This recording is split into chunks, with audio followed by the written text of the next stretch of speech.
வழக்கறிஞர் கனகராஜ் தொடர்ந்த வழக்கில் 4 வாரங்களில் பதிலளிக்க மத்திய அரசுக்கு சென்னை உயர்நீதிமன்றம் உத்தரவு பிறப்பித்திருக்கிறது. இது தொடர்பான கூடுதல் விவரங்களை வழங்குவதற்காக செய்தியாளர் கிருஷ்ணமூர்த்தி இணைப்பில் இருக்கிறார். வணக்கம் கிருஷ்ணமூர்த்தி, இந்த வழக்கு தொடர்பான விவரங்கள். வணக்கம்.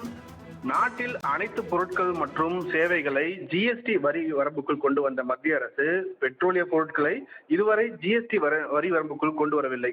பெட்ரோல், டீசலை ஜிஎஸ்டி வரம்புக்குள் கொண்டு வந்தால் அவற்றின் விலை கணிசமாக குறைந்து மக்கள் பயனடைவர் என கூறி சென்னையைச் சேர்ந்த வழக்கறிஞர் கனகராஜ் என்பவர் சென்னை உயர்நீதிமன்றத்தில் பொதுநல வழக்கு ஒன்றை தாக்கல் செய்திருக்கிறார். அந்த மனுவில் மத்திய ஜிஎஸ்டி சட்டப்படி ஜிஎஸ்டி கவுன்சில் பரிந்துரைப்படிதான் பெட்ரோல், டீசலை ஜிஎஸ்டி வரம்புக்குள் கொண்டு வந்து மத்திய அரசு அறிவிக்கும் என தெரிவிக்கப்பட்டுள்ளதாக அந்த மனுவில் அவர் சுட்டிக்காட்டியிருக்கிறார். ஆனால் பெட்ரோல், டீசல் விற்பனைக்கு மாநில அரசுகள் தனிப்பட்ட முறையில் வரிகள் விதிப்பதால் குறிப்பிடத்தக்க வருவாயை பெறுவதால் இப்பொருட்களை ஜிஎஸ்டி வரம்புக்குள் கொண்டு வர மத்திய மாநில அரசுகளுக்கு இடையில் ஒருமித்த கருத்து எட்டப்படாததால் இவற்றை ஜிஎஸ்டி வரம்புக்குள் கொண்டு வந்து மத்திய அரசு இன்னும் அறிவிக்கவில்லை என்று மனுவில் தெரிவித்திருக்கிறார்.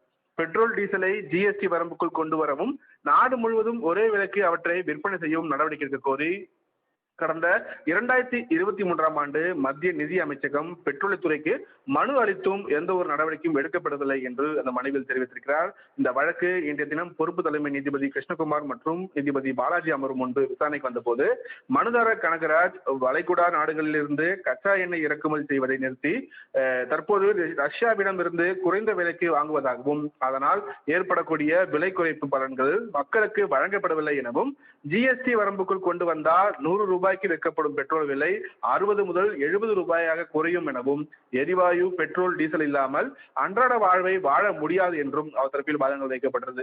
இதற்கு நீதிபதிகள் தமிழகத்தில் ரேஷன், வீட்டு வசதி, எரிவாயு உள்ளிட்டவை இலவசமாக வழங்கப்படுகிறது எனவும் டாஸ்மாக் மட்டும் இலவசமாக வழங்கப்படவில்லை என்றும் தெரிவித்தார். மேலும் அரசின் கொள்கை முடிவு என்பதால் அரசுக்கு எப்படி உத்தரவு பிறப்பிக்க முடியும் என்றும் நீதிபதிகள் தரப்பில் கேள்வி எழுப்பப்பட்டது.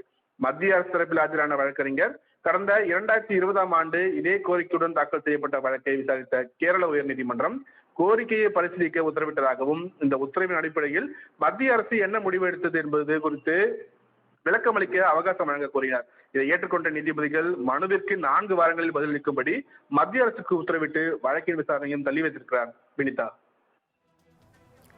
விரிவான விவரங்களுக்கு நன்றி கிருஷ்ணமூர்த்தி.